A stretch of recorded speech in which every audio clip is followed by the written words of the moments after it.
Welcome to Euro-Pacific Market Insights. Today we'll discuss the consumer price inflation release from the BLS. The headline number shows inflation increased by 0.2% this month, with the yearly rate now at 2.6%. But here's where it gets interesting. Shelter costs. They've jumped by 0.4% this month, and they're a major driver behind the rise in core services inflation. Now, let's also talk about energy. We've seen a period of stability, but there's a chance these prices could pick up toward the end of the year or into early 2025 as the weather gets colder. This could stir up inflation even more, especially since energy weighs heavily in both consumer expenses and inflation metrics.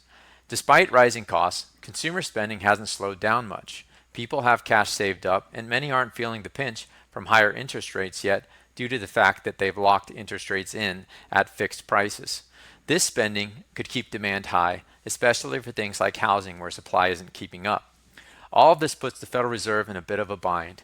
If inflation ticks up, they might have to rethink their current strategy. A tighter policy could mean higher interest rates sticking around or even going up further.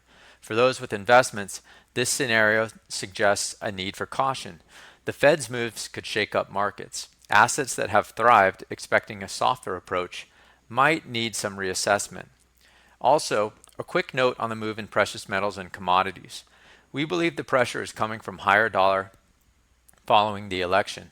However, given our outlook for inflation to tick back up and the fact that, at least on the surface, all the policies the new administration has proposed seem inflationary, at least on the surface, we remain bullish on the precious metals and commodities.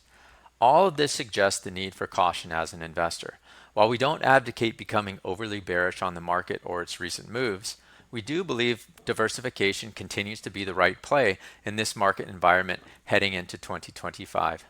Thanks for joining us for this market insight.